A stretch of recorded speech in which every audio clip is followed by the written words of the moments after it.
France 24, LCP, Public Sénat, présente.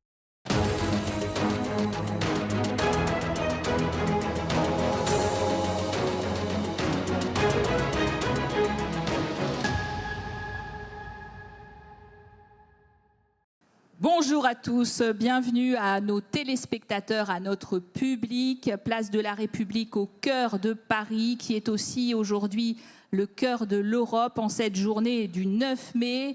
Nous sommes en partenariat avec le Parlement européen, la Commission européenne, la mairie de Paris, bien sûr. Il y a 76 ans, jour pour jour, à la sortie d'une guerre fratricide, Robert Schuman, ministre des Affaires étrangères français, proposait la création d'une communauté européenne du charbon et de l'acier pour réconcilier les pays et surtout éviter un nouveau conflit. Alors, depuis, l'Europe a bien grandi, mais elle est de nouveau confrontée à la guerre en Ukraine, alors que pour son second mandat, la présidente de la Commission européenne, Ursula von der Leyen, voulait une Europe géopolitique.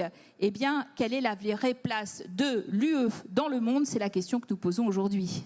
C'est vrai que les Européens semblent avoir du mal à assurer leur sécurité, remise en cause à l'Est par la Russie de Vladimir Poutine, bien sûr, et à l'Ouest par un Donald Trump qui vient encore d'annoncer, rien que cette semaine, un retrait de troupes de l'OTAN sur le vieux continent. Alors les 27 ont-ils la volonté et les moyens d'assurer leur défense de manière purement européenne? La question de l'indépendance stratégique se pose aussi dans le domaine économique. Avec un marché de 450 millions d'habitants, l'Europe a sur le papier les moyens de peser sur le commerce mondial et pour sa prospérité, mais elle se trouve confrontée aux appétits des États-Unis et de la Chine. Elle cherche la voie de son autonomie dans des domaines sensibles comme les terres, les métaux rares, les énergies, les industries stratégiques, mais encore le numérique.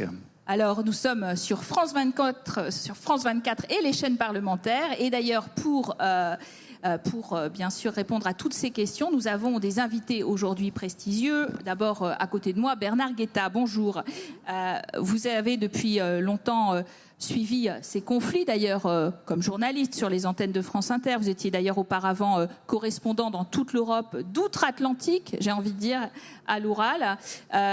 Aujourd'hui, député européen, Renew, au centre de l'hémicycle de Strasbourg. Avec nous aussi, en ces temps de conflit de haute intensité, un général, Christophe Gomard, bonjour. Bonjour.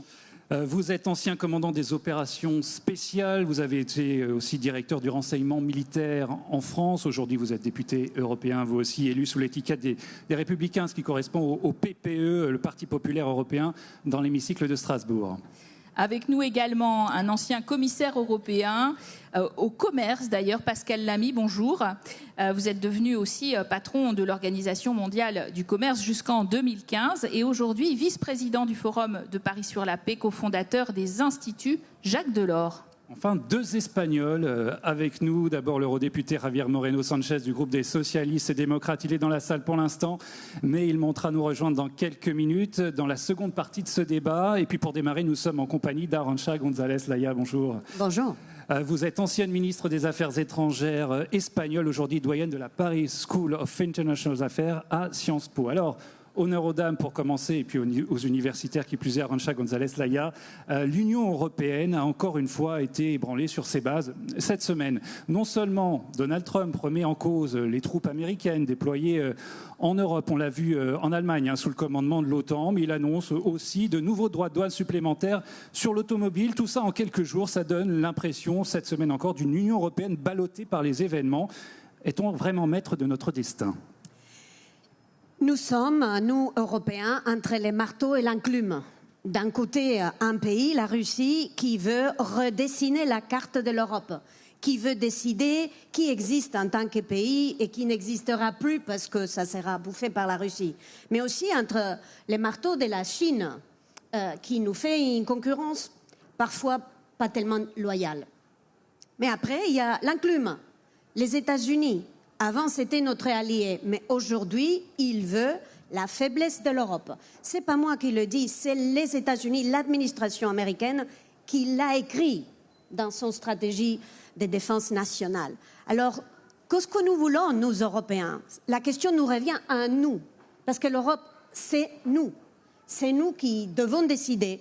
Nous avons le moyen Nous avons un marché, une économie, la technologie, l'innovation, la créativité, les citoyens, la démocratie. Mais est-ce que nous avons la volonté politique? Est-ce que nous avons toujours l'unité aussi, on a envie de dire, hein, parce que nous n'avons pas toujours l'unité. Mais la volonté politique, ça doit s'exprimer par l'unité. Alors, est-ce que nous avons la volonté d'unir nos marchés de l'énergie? Est-ce que nous avons envie d'emprunter en commun?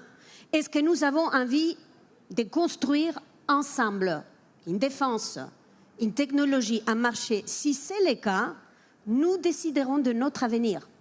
Si nous ne le faisons pas, notre avenir sera écrit par d'autres. Donc, en gros, le message, Caroline, dans ce 9 mai 2026, c'est « rien n'est écrit ».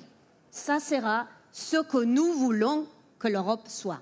Alors Bernard Guetta, qu'est-ce qu'on veut que l'Europe soit? On va commencer par le chapitre diplomatique. La guerre en Ukraine qui est entrée dans sa 5e année. Les Européens sont en soutien de Kiev, mais un peu de plus en plus seuls dans ce rôle. Et avec peu d'espoir d'un règlement facile et favorable. C'est la guerre qui nous oblige à repenser notre rôle d'acteur global. D'abord, quelques mots sur les constats. Je suis toujours très étonné et même profondément agacé d'entendre dire que le problème de l'Europe, de l'Union européenne aujourd'hui, serait son unité. Pardon, mais jamais, jamais dans son histoire, l'Europe n'a été aussi unie qu'aujourd'hui. Souvenez-vous des mois qui précèdent l'entrée en guerre des États-Unis en Irak. Il y a 2 Europes qui se font face à face. L'Europe est totalement divisée. Une partie de l'Union européenne soutient la volonté des États-Unis d'entrer en Irak. Une autre moitié s'y oppose. Souvenons-nous des drames constants au démarrage, non pas de l'Union, mais des communautés européennes. Le général de Gaulle, la chaise vide, la question anglaise, etc. etc. Mais écoutez, aujourd'hui, regardons les grands dossiers internationaux. Ceux qui comptent, ceux qui vont déterminer la première moitié et donc la deuxième moitié de ce siècle, c'est quoi? C'est l'Ukraine et c'est évidemment aussi la guerre d'Iran. Sur l'Ukraine, nous sommes totalement unis. Nous avions un petit bémol qui était M. Orban en Hongrie, il vient de perdre les élections. Nous sommes totalement unis sur la question de l'Ukraine et du soutien. Et d'ailleurs, c'est son successeur qui prend aujourd'hui même le relais et qui est intronisé en Hongrie, Péter Magyar. Alors, deuxième question. Est-ce que nous sommes unis sur la volonté d'emprunter? Mais enfin, nom d'une pipe, on vient d'emprunter 90 milliards d'euros pour les prêter à l'Ukraine et on se demande si nous sommes unis ou pas sur la question de l'emprunt, sur la question de la guerre d'Iran. Les États-Unis, M. Trump est entré en guerre sans demander son avis à quiconque et surtout pas au Congrès américain, mais à nous non plus. Mais écoutez, la position des 27 pays de l'Union européenne sur cette guerre, je dirais sur ce naufrage, est totalement unanime. Alors cessons, je vous en supplie, je nous en supplie, de dire ah là là, l'unité, ah là là, mais nous nous affirmons comme puissance géopolitique. Il y a évidemment une volonté tout aussi unanime de marcher vers la défense commune et il y a déjà des pas de fait. Alors tout démarre trop tard. Évidemment que tout démarre trop tard. Parce qu'on est 27 et parce qu'il y avait des eurosceptiques, parce qu'il y avait des europhobes, etc. Mais écoutez, non. On avance. Et ça va prendre du temps, Bernard Guetta, sur la défense commune. Notamment, je voudrais poser la question à Christophe Gomard. Après une carrière militaire aussi remplie que la vôtre, est-ce que vous attendiez à ce que l'UE doive à ce point se prendre son destin en main, sa défense, celle de l'Ukraine bien sûr, qui se bat contre la Russie, mais la sienne, sa défense européenne, sans plus savoir si elle peut compter sur l'OTAN et sa presse? On l'a vu cette semaine avec les annonces de Donald Trump. Merci, c'est la grande question. Je rejoins ce qu'a dit la ministre, l'ancienne ministre des Affaires étrangères espagnole sur une Europe prise en étau, en réalité, face à des menaces. On a parlé de la Russie, bien sûr, on a parlé de la Chine, on a parlé des États-Unis qui sont en train de vouloir quitter l'Union européenne et les soldats américains risquent de quitter le sol européen. Il y a d'autres menaces. Moi, je pense à une résurgence des empires. Je pense à la Turquie, qui aujourd'hui n'est pas un allié du tout. Je pense au terrorisme islamique qui reste très présent. Donc oui, il est temps, en effet, que l'Europe prenne sa défense en main. La bonne nouvelle, c'est qu'il y a une commission, qui était une sous-commission, qui s'appelle la commission Sécurité-Défense, dans laquelle je siège, qui a été créée, qui est devenue sous-commission. Il y a un commissaire... Au Parlement européen, parce que pour pas qu'on confonde commission oui, européenne, pardon. à l'intérieur du Parlement européen de Strasbourg. Il y a aussi un commissaire à la défense et à l'espace, Andrius Kubilius, qui est un ancien Premier ministre de Lituanie. Donc oui, il y a une vraie réflexion. Mais aujourd'hui encore, un certain nombre de pays pensent que la défense de l'Europe, c'est l'OTAN. La défense de l'Europe, pour moi, ça a été l'OTAN. Mais il faut réfléchir au temps d'après, avec des États-Unis qui sont en train de se retirer progressivement, mais sûrement. Une espèce de dissolution. Ce n'est pas moi qui le dis, c'est Joschka Fischer, l'ancien ministre des Affaires étrangères allemand, qui dit que l'OTAN a commencé à se dissoudre. Mais ils détiennent toujours les postes principaux quand même de commandement. Et ça, c'est un problème pour un pilier européen de l'OTAN, non ? Oui, mais je ne cherche pas un pilier européen de l'OTAN. Je pense à avoir un vrai pilier européen de la défense européenne, c'est-à-dire avoir une vraie capacité entre Européens de se défendre avec un véritable état-major de guerre capable de planifier et de conduire une opération avec des armées entraînées, des armées nationales qui formeraient des coalitions en fonction des besoins. Mais l'Europe, en fait, oui, elle paye la guerre en Ukraine, mais elle est absente en Iran. Regardez, après l'attaque de l'Iran sur l'île de Chypre, qui est un État de l'Union européenne, quelle était la réaction des États européens? Chacun a réagi différemment. La France a envoyé une frégate, l'Espagne a envoyé une frégate, l'Italie a envoyé une frégate, mais il n'y a pas eu de concertation ni de coalition. La France est très présente en militaire oriental, elle a envoyé son porte-avions et tout le groupe aéronaval en mer Rouge, mais il n'y a pas réellement de coordination, de concertation. Et c'est là où on doit travailler pour en effet avoir une capacité à se défendre de manière européenne. Alors, Pascal Lamy, les pays de l'Union européenne, on le disait, participent à l'OTAN et ils se sont engagés, alors à l'exception de l'Espagne, l'Espagne fait jamais rien comme tout le monde, mais ils se sont engagés à augmenter leur budget défense à 5% de leur PIB d'ici 2035 contre 2% aujourd'hui. Un effort militaire mais aussi financier, donc considérable. On continue pourtant à acheter des armes américaines, j'ai envie de vous dire. C'est ça notre indépendance future en matière de défense ? Je vais bien sûr répondre à votre question. Avant, je voudrais prendre un tout petit peu de recul, et notamment à l'intention des jeunes qui sont ici. De quoi parle-t-on aujourd'hui, grâce à vous? On parle d'indépendance, on parle de souveraineté, on parle d'autonomie, on parle de puissance. Et je cite à dessein tous ces mots parce que dans l'Europe des 28, chacun de ces mots est interprété de manière différente. Quand nous, Français, on entend souveraineté, on pense à quelque chose. Ce n'est pas forcément ce à quoi pensent les Grecs ou les Estoniens. Donc il faut aborder ces questions avec une espèce de mot collectif, une espèce de halo qui regroupe toutes ces réalités. Et à l'intention des jeunes, je dis que ces mots sont des mots nouveaux pour l'Europe. Ils ont été tabous longtemps, vous voulez dire. Ils ont été tabous, on n'en parlait pas. Pendant 70 ans de construction européenne, on ne les a pas employés, on ne les a pas entendus, et je suis suffisamment vieux singe pour m'en souvenir. Qu'est-ce qui a changé? Ce qui a changé, c'est que à l'époque, en gros, on n'était pas, et ça a été dit, et je n'ai pas besoin de le répéter, mais on n'était pas entouré par des grandes puissances pour le moins inamicales, la Chine et les États-Unis, par une puissance continentale, pas si grande que ça, mais néanmoins puissante sur notre continent, qui est carrément hostile. Donc ce qui a changé, c'est ça. C'est que maintenant, l'Europe a besoin de devenir autonome, indépendante, puissante. Et c'est de ça qu'il s'agit. Et de ce point de vue-là, je suis quelque part à mi-chemin entre ce qui a été dit. D'un côté, on n'a jamais été aussi unis. Et de l'autre côté, il y a encore beaucoup à faire. Et je pense que c'est là que réside le nœud de la question. Et de mon point de vue, nous ne serons pas puissants, c'est-à-dire capables d'influencer dans notre sens les rapports de force que nous impose. Ce n'est pas l'Europe qui veut imposer ces rapports de force au reste du monde. Hein. Pour l'instant, c'est le reste du monde qui veut imposer des rapports de force à l'Europe. Nous ne serons pas capables de faire ça sans davantage de puissance. Et la puissance dans le monde globalisé d'aujourd'hui, c'est de la puissance économique. Et là, je reviens à votre question.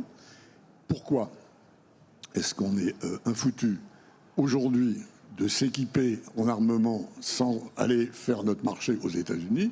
Parce que nous n'avons pas la puissance industrielle nécessaire. Alors, il ne faut pas tellement s'en étonner, parce que ça n'a pas non plus été du tout dans les priorités européennes durant les 70 ans. De construire une industrie de la défense, pas du tout. Mais disons, en gros, nous sommes maintenant dans ce monde-là, et nous ne pourrons devenir puissants au point de défendre nos intérêts et nos valeurs qu'en étant plus forts sur le plan économique.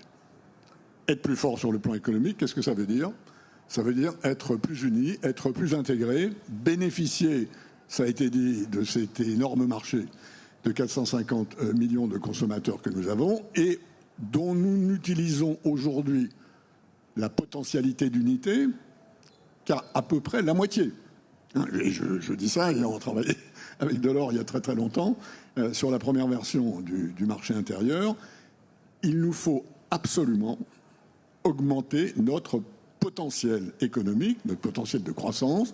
Aujourd'hui, c'est la moitié des États-Unis, c'est un tiers de la Chine et c'est un quart de l'Inde. C'est pas comme ça. On est derrière, on est clairement derrière. Alors, unité, division, Pascal Lamy, peut-être pas division, différence de vue, on va dire, pour ne pas fâcher Bernard Guetta. Madame Arantxa González Laya, on va prendre le cas espagnol, puisqu'on a 2 socialistes dans la salle. Le Premier ministre socialiste, Pedro Sánchez, est le seul à refuser d'augmenter drastiquement son budget militaire.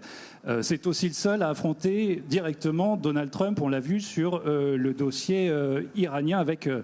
un certain courage. Mais sur le fond, est-ce que c'est bien solidaire de prendre ces positions, parfois solitaires, des 27 ? Bon, d'abord, je ne crois pas que ça soit si solitaire que ça. Je crois que peut-être la tonalité est un peu plus forte, mais je n'ai pas vu beaucoup de leaders européens CGT à envoyer des troupes en Iran. Je n'ai pas vu beaucoup de gens être très contents des mesures commerciales que les États-Unis avaient filées sur l'Europe. Alors, c'est peut-être une manière de l'exprimer qui est un peu plus claire, mais je crois que sur le fond du sujet, il y a plus des communs entre les leaders européens de ce qu'on fait apparaître. Alors, parlons une seconde de cette histoire des dépenses militaires. Je ne crois pas que je dise quelque chose qui va étonner les gens quand je dis que ce n'est pas que le Premier ministre espagnol a refusé d'augmenter la dépense en défense. D'ailleurs, on était à 0,7%, certes très très bas, il y a 2 ans et demi, on est à 2% aujourd'hui. On a fait un effort énorme. Oui, mais au dernier sommet de l'OTAN, vous avez refusé l'augmentation à 5% d'ici 2035. Ça, on est, oui, mais et on a expliqué pourquoi. On a expliqué qu'on n'y croyait pas à ces 5% magiques qui étaient sortis du chapeau du président des États-Unis, qu'on pensait qu'il fallait augmenter la dépense en défense, mais sans pour autant se lier les mains à un 5% qui, ne n'oublions pas, étaient les chiffres magiques utilisés par le président des États-Unis pour se satisfaire de la posture européenne. Donc, investissons plus. D'ailleurs, investissons plus en commun, pas en allemand et en français et en italien et en espagnol, parce que si on dépense à 5%, mais en individuel, on va gaspiller notre argent, on va devoir réduire notre budget ailleurs, et ça va faire du mal aussi dans les démocraties que nous sommes. Dépensons plus, à décider de combien, et dépensons plus en Européens. Alors, je rejoins M. Gomard quand il dit qu'il faut construire aussi cette Union européenne de la défense. Christophe Gomard, à quel point l'Union européenne, pour être crédible, doit s'engager dans cette guerre en Ukraine en particulier, donner des garanties de troupes au sol, par exemple, alors que on voit bien que les coups de fil pour en discuter se font entre Trump et Poutine tout à fait au-dessus de notre tête. D'ailleurs, on a du mal à infléchir ce tête-à-tête russo-américain. Oui, je voudrais revenir juste sur Pedro González, le Premier ministre espagnol, parce que quand il a dit qu'il n'irait pas à 5%, je pense qu'il était plus réaliste que ses petits camarades de jeu, qui ont tous dit on va aller à 5% sans y croire eux-mêmes. Parce que d'abord, aucun des pays n'a l'argent nécessaire. Mais au-delà de ça, je pense que l'Europe n'existe pas dans la vision américaine. Quand vous lisez la revue stratégique nationale américaine qui est sortie au mois de décembre, il y a 3 zones d'influence, il y a la zone chinoise, la zone russe et la zone américaine. Il n'y a pas de zone européenne en dépit des 450 millions d'habitants d'Européens que nous sommes face aux 350 millions d'Américains. Donc c'est là où je pense que l'Europe, en effet, doit s'unir pour, même si elle reste unie, je rejoins ce que disait Bernard Guetta, pas surtout quand même, mais il est absolument indispensable que l'on continue de soutenir l'Ukraine. Mais la vraie question que je me pose, c'est jusqu'à quand soutient-on l'Ukraine ? Pourquoi n'est-on pas là dans une démarche en disant, mais attendez, faisons en sorte d'aller discuter pour obtenir au moins un cessez-le-feu. Or, l'Europe est très absente de ces débats. L'Europe, elle parle, elle est très absente. Qui parle au nom de l'Europe ? La présidente de la Commission ? Mais elle n'est pas reconnue, elle est reconnue par beaucoup, mais il y a beaucoup d'autres qui la critiquent. Le président du Conseil, est-ce que c'est les chefs d'État eux-mêmes qui créent une coalition, la coalition des volontaires ? Mais une coalition des volontaires à 30, ça a le même pouvoir qu'une Union européenne à 27, dans lequel l'unanimité est nécessaire pour pouvoir décider. C'est là où on doit réfléchir entre Européens sur pourquoi pas avoir un Conseil de sécurité de l'Union européenne dans lequel quelques pays aient un siège permanent pour pouvoir décider rapidement. Je prends le cas de Chypre, toujours occupé par la Turquie, mais le cas est assez intéressant. Le nord de Chypre, précisons, est occupé par les troupes turques. Voilà, c'est un pays qui est rentré dans l'Union européenne, scindé en deux quand même. Exactement. Mais quand une base britannique basée sur l'île de Chypre est attaquée, il n'y a pas eu de décision commune. Or, il existe un article 42.7 du traité de l'Union européenne. Tout le monde pense à l'article 5 du traité de l'OTAN qui, normalement, permet à un pays attaqué de dire aux autres « Ok, les gars, je suis attaqué, venez m'aider ». La clause de solidarité. La clause de solidarité, il y en a une dans les traités de l'Union européenne, c'est l'article 42.7. Qui est plus contraignante que l'article 5 du traité de l'OTAN. Et c'est là où on doit réfléchir entre nous, que veut-on pour en effet pouvoir parler de manière forte et puissante et être surtout entendu. Bernard Guetta, on a commencé à parler de la relation avec les États-Unis. Vous avez été correspondant à Washington, vous avez aussi été correspondant à Moscou. On est loin de l'ambiance de guerre froide. Tout s'est un peu inversé. On a l'impression que l'Amérique MAGA tire à boulet rouge sur l'Union européenne, qu'elle juge décadente, ingérable. Ça, c'est dans la stratégie nationale publiée en fin d'année dernière. Terrorisme, lit-on cette semaine dans celle sur le terrorisme publiée par la même administration Trump. Comment est-ce qu'on se reconstruit dans une bataille idéologique qui maintenant vient aussi de l'Ouest ? Écoutez, je vais maintenant prendre le chapeau du pessimiste. Si demain, les Allemands ou les Français ou les Britanniques, ils ne font plus partie de l'Union européenne, mais ils font partie de l'Europe, évidemment, si demain l'un de ces 3 pays donne les clés du pouvoir à son extrême droite, l'Union européenne, l'unité européenne sera très sérieusement secouée. Vous pensez à la France en 2027 ? Mais je pense à la France, à l'Allemagne ou à la Grande-Bretagne, je vous l'ai dit. Où les travaillistes ont été très sévèrement battus aux élections locales. Les 3 premières puissances européennes, aujourd'hui, ont des scènes politiques dominées par les extrêmes droites. Dominées, je dis bien. Elles n'ont pas la majorité absolue, mais elles sont dominées. Si demain, dans l'une de ces 3 capitales, on voit arriver l'une de ces extrêmes droites au pouvoir, eh bien oui, là, ce sera l'alerte rouge pour l'unité européenne. Mais autrement, quand on regarde les rapports de force, et là, je reprends la casquette, non pas de l'optimisme, mais de l'homme qui regarde les faits. Je regarde les faits et je constate que l'Union européenne est aujourd'hui largement plus unie que ne le sont les États-Unis. Quand vous regardez la fracture politique des États-Unis. Elle est beaucoup plus profonde que les nuances, parfois les différences d'appréciation et parfois les divergences profondes qui nous divisent, nous, Européens. Véritablement, la cassure est beaucoup plus grande.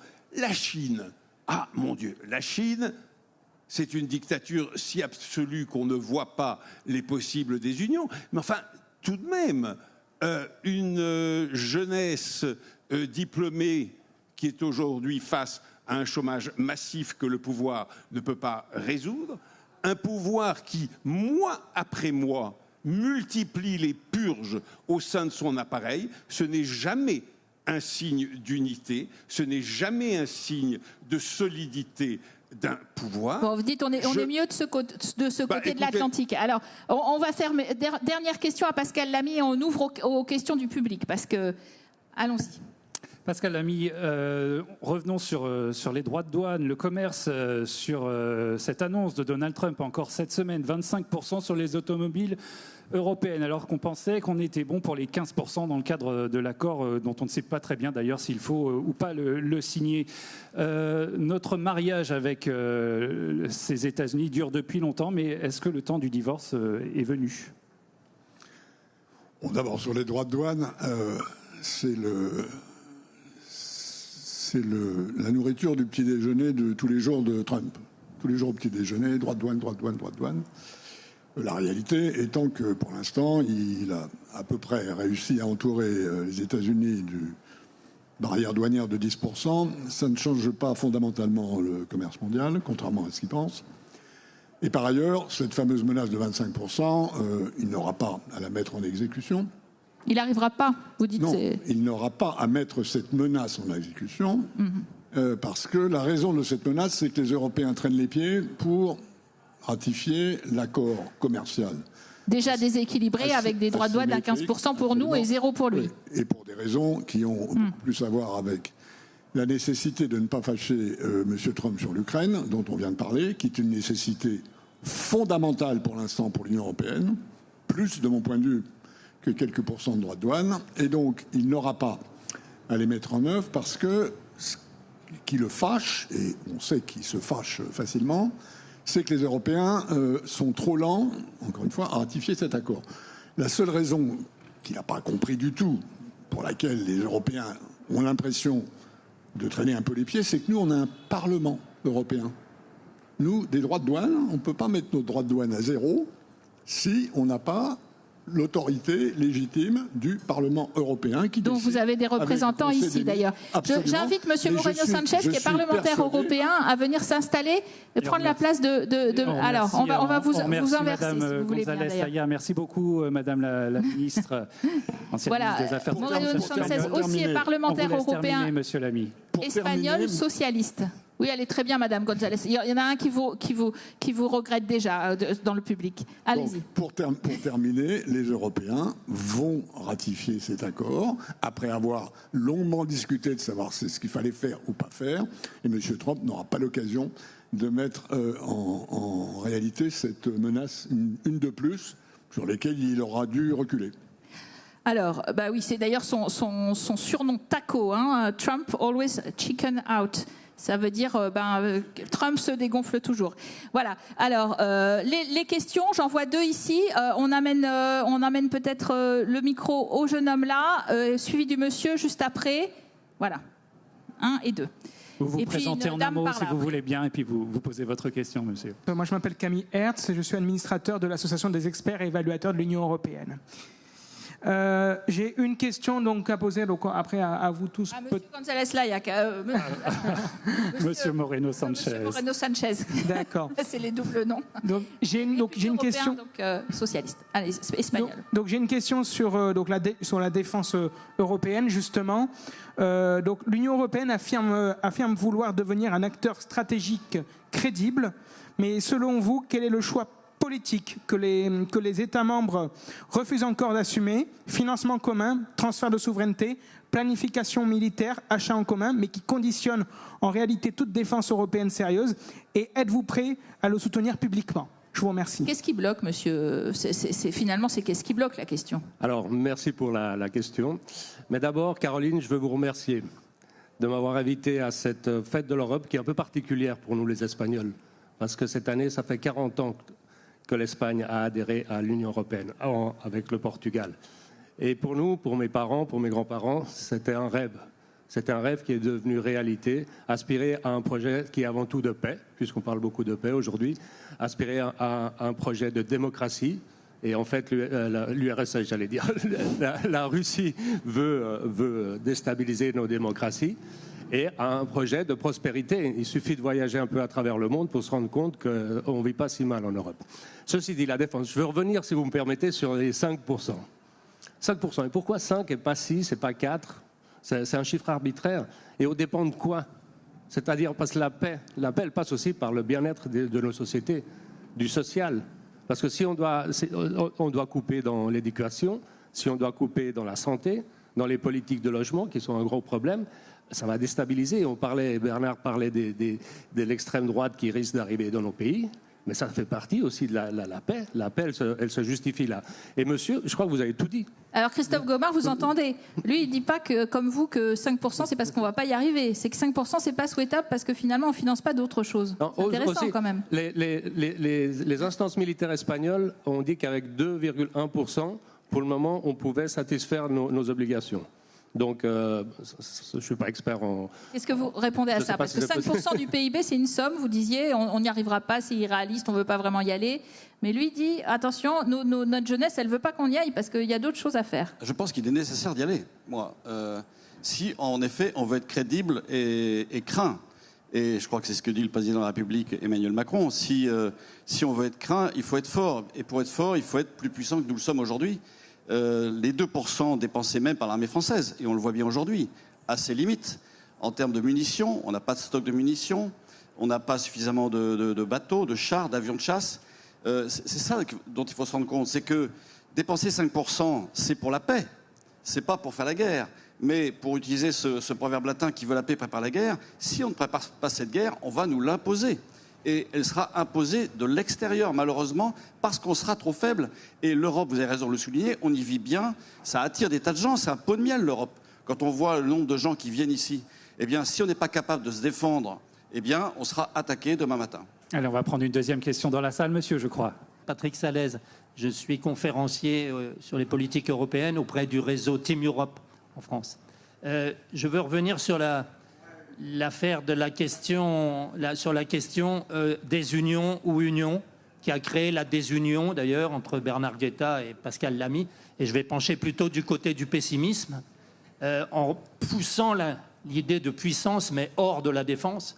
Parce qu'honnêtement, si on pense, ou si on parle énergie, si on parle commerce, aussi bien les tarifs douaniers que le fameux accord UE-Mercosur, qui a fait l'actualité récente. Si on parle du pacte vert, qui est cette initiative de croissance verte de l'Union européenne de 1999 dont on ne parle pas assez, la désunion des États membres sur ces questions-là, qui sont des questions fortes, est incroyable, soyons honnêtes. Et ma question, il n'y a qu'à voir la façon dont Orban a bloqué un certain nombre de décisions ces dernières années. Alors ma question est simple, comment est-ce qu'on peut remédier à ce blocage de décisions qui existe sans changer les règles de vote du Conseil européen ou sans créer enfin ces fameuses coopérations renforcées qui permettent de se lancer dans une politique à un noyau dur de quelques pays pour être rejoint ensuite par d'autres pays au fur et à mesure qu'ils trouvent ça positif. Pascal Lamy. Vous avez tous les deux raison. Sur beaucoup de sujets importants pour l'avenir de l'Europe et la vitesse de son intégration, parce que c'est une question de vitesse maintenant, les États membres ne sont pas assez unis. Alors, il y a des domaines dans lesquels ça les empêche d'avancer, c'est quand il faut décider à l'unanimité, par exemple en matière de défense ou de politique étrangère, et il y a des domaines dans lesquels institutionnellement c'est pas grave, par exemple en matière commerciale, la France a été minorisée, elle était dans la minorité, puis il y avait une majorité qui voulait parler du Mercosur. L'accord du Mercosur, et à mon avis d'ailleurs de ce point de vue-là, cette majorité avait raison, donc ça n'empêche pas l'Europe d'avancer. Quand il s'est agi de mettre des droits de douane sur les voitures électriques chinoises parce qu'elles sont trop subventionnées, les Allemands étaient contre, les Français étaient pour. Les Français ont voté avec la majorité et les Allemands étaient dans la minorité. Ça n'a pas empêché l'Europe d'avancer. Donc, ça n'est pas pour l'essentiel, en dehors de la fiscalité et des affaires étrangères et de la défense, ça n'est pas une affaire d'unanimité. Même si, de mon point de vue, l'absence d'unanimité sur la fiscalité est un gros frein à l'intégration économique. Par contre, ce qui est vrai, c'est que dans un certain nombre de cas, il n'y a pas sur la table, et là, la Commission européenne, à mon avis, en porte une vraie responsabilité, il n'y a pas sur la table le paquet de compromis qui permet à une majorité de s'exprimer, même si la minorité n'est pas d'accord. De ce point de vue-là, si je prends l'exemple du marché intérieur, la finance, l'énergie, les télécommunications, le digital, qui sont les trous dans la raquette qui subsistent et qui nous empêchent de croître plus vite, dans ces domaines-là, c'est tous des domaines où on décide à la majorité, mais la Commission n'a pas fait son boulot de mettre sur la table un compromis qui permettrait de faire avancer les choses. Et de faire avancer, il y a ceux qui sont pour, il y a ceux qui sont contre. Et d'ailleurs, ce n'est pas forcément la même chose sur la finance et l'énergie. On va continuer sur les questions Monsieur quand même Moreno parce que... Sanchez, dire un tout petit mot, mais rapidement, Monsieur Moreno Sanchez. Un tout petit mot, Pascal. Parce qu'on essaie toujours de mettre la faute sur le côté institutionnel qui bloque. Il faut qu'un seul mot, volonté politique. Les grands projets européens, l'espace Schengen, l'euro, ce n'est pas fait avec l'unanimité, c'est fait même hors du cadre. Lors de la pandémie, ce n'est pas une compétence de l'Union européenne. On s'est mis ensemble, on a surmonté cette pandémie. Parce qu'on avait la volonté politique. Exactement, la volonté politique. C'était juste un petit mot. Madame au premier rang, s'il vous plaît. Bonjour, je m'appelle Diana, je suis ukrainienne en fait.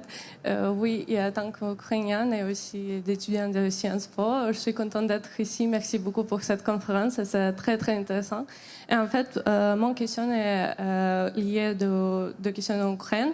Alors où l'Europe cherchait à renforcer sa puissance géopolitique, l'adhésion d'Ukraine ne pourrait-il pas représenter un véritable atout stratégique, à la fois par sa puissance agricole, mais aussi par son expérience concrète de la guerre moderne, notamment dans le domaine des drones et de l'innovation militaire? Merci beaucoup. Oui, voilà, c'est un allié puissant, à la fois pour sa puissance céréalière, bien sûr, l'Ukraine, mais sa puissance, effectivement, et sa connaissance de la guerre. Tous les deux, je pense que ça peut... Mais écoutez, sur la question agricole, beaucoup d'Européens ont tendance à craindre une intégration de l'Ukraine dans l'Union européenne en disant « Mon Dieu, une concurrence effroyable à nos agriculteurs ». Il y a une autre manière de voir les choses, c'est de se dire « Mais mon Dieu, si demain l'agriculture ukrainienne s'ajoute aux agricultures des 27, cet ensemble Union européenne devient la première puissance agricole du monde. Ce n'est pas absolument négligeable. Peut-être que l'on pourrait voir la question de cette manière. Cela demande beaucoup de réflexion, beaucoup de prudence, beaucoup de mesures non pas de protection, mais de soutien pendant des années de transition. Mais il faut voir le côté positif plutôt que le côté négatif. Quant à la dimension militaire, elle est absolument évidente, d'ores et déjà pour tous nos états-majors, tous nos gouvernements, et je dirais pour tout le Parlement aussi. Vous pouvez compléter, et puis on va prendre la question de Madame. Oui, alors moi je suis plus réservé sur une intégration de l'Ukraine dans l'Union européenne, qui est un partenariat, bien évidemment. Et ce partenariat existe déjà, puisque l'Union européenne soutient déjà l'Ukraine sur le plan financier. Sur le plan militaire, évidemment, on a beaucoup à apprendre de l'Ukraine. Et l'ancien militaire que je suis, on apprend beaucoup de ce qu'on appelle ça du retour d'expérience, du RETEX ou du REX, selon ce que les gens retiennent. Mais c'est absolument important. Et dans la guerre des drones, aujourd'hui, c'est vrai que l'Ukraine montre un savoir-faire assez incroyable. D'ailleurs, tous les combats, 80% des destructions en Ukraine le sont le fait de drones aujourd'hui. À tel point, c'est que le président Zelensky se sert des drones pour faire de la diplomatie, puisqu'il va même en vendre dans les pays du Golfe pour lutter contre les drones iraniens et pour dire aux pays du Golfe, oui, mais je vous prête mon savoir-faire, mais en revanche, vous me soutenez financièrement. Donc on voit bien que... Et les missiles, oui, contre les missiles également. Donc en fait, c'est là où c'est intéressant de voir que cette Ukraine, qui a été capable de résister à l'ours russe, capable de tenir, et aujourd'hui même de réavancer partiellement de quelques kilomètres carrés face à l'avancée, enfin face. Mais on a entendu quand même des nuances entre vous sur la rapidité de son adhésion au club européen. C'était intéressant. Merci de votre excellente question. Il n'a entendu à tort, parce que je n'ai pas dit une seule fois que j'étais partisan d'une entrée immédiate. Mais vous êtes partisan d'une entrée, en tout cas, tandis que vous êtes beaucoup plus réservé, monsieur Tout le monde est partisan d'une entrée. Pas votre voisin. Mais si, à distance. Tout dépend du nombre d'années, évidemment. Allez, il nous reste quelques minutes. On va prendre une question au fond de la salle, là-bas. Madame. Oui, bonjour, Djemila Boulassa. Je suis coprésidente d'un réseau transnational de citoyens, Humans, qui fait la promotion notamment de la démocratie.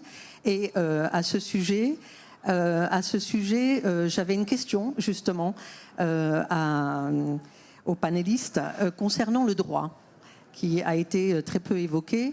L'Union européenne... Pardon ? Concernant, pardon ? Le droit, la démocratie, le droit, l'état de droit. L'Union européenne est basée sur ses valeurs d'état de droit. Et il se trouve que sur son territoire, il y a une éminente institution qui s'appelle la Cour pénale internationale, qui aide aussi à appliquer le droit et à respecter l'état de droit sur le plan international. Problème. Le problème, c'est qu'il y a des sanctions, notamment des Américains, pour justement impacter et complètement bloquer la Cour pénale internationale dans son fonctionnement, mais aussi toutes les institutions, les associations, etc. de victimes qui sont liées à ça. Et donc, ça permet l'impunité, bien évidemment. Donc, l'Union européenne a les moyens de protéger ça. Ça s'appelle le blocking statute, le règlement du blocage de statut qui permet d'éviter justement l'extraterritorialité des sanctions américaines. Problème. La Commission refuse d'actionner ce levier, nonobstant ce que le Parlement européen lui a demandé de faire, mais elle bloque. Là, ça débloque complètement, si je puis dire. C'est une question très importante, en fait, pour le futur un peu de l'humanité. Est-ce qu'on défend le droit international ou est-ce qu'on laisse la loi de la jungle? Alors, je veux vous dire, madame, que le Premier ministre espagnol, Pedro Sánchez, a demandé à la Commission de mettre en place, d'activer ce mécanisme. Donc maintenant, on verra s'il va être suivi, mais ça a été cette semaine, et entre autres, il a reçu la rapportrice pour les territoires occupés palestiniens en Espagne. Vous savez qu'elle est poursuivie par l'administration américaine. Ils lui ont coupé ses cartes de visa et tout ça. Donc, si on commence à poursuivre les juges de la Cour internationale ou les rapporteurs des Nations Unies, ça démontre où veut aller Donald Trump. Ça démontre qu'il veut la loi de la jungle. Et c'est pour ça que mon Premier ministre s'oppose à la guerre en Iran, parce qu'elle est illégale. Et ce non à la guerre, c'est son slogan, c'est simplement parce qu'elle est illégale. Elle ne respecte pas le droit international. Une petite question et 30 secondes de réponse. Vraiment petite question. J'avais une toute petite question. Quand vous parliez de l'unité de l'Europe, plus sur sa désunion ou sur son unité, vous aviez évoqué les grands sujets actuels géopolitiques. Vous n'avez pas parlé en tout cas du fait que l'accord d'association Union européenne-Israël et l'article 2 de l'accord qui lie au respect des droits de l'homme, qui n'est pas le cas actuellement sur les territoires palestiniens. Et il n'y a toujours pas cette volonté politique de suspendre cet accord. Alors, ça fait réponse rapide de Bernard Guetta. Il nous reste 30 secondes pour conclure. Effectivement, il y a un désaccord là-dessus patent entre les capitales. Donc il n'y a pas de majorité, il n'y a évidemment pas d'unanimité, mais il n'y a même pas de majorité, fût-elle relative. Mais ce n'est pas que sur cette question qu'il y a des désaccords. Il y en a sur bien d'autres points. Mais monsieur, n'ouvrez pas les mains comme cela. N'ouvrez pas les mains comme cela, parce que ce qu'il faut voir, c'est l'unanimité sur les plus grands sujets.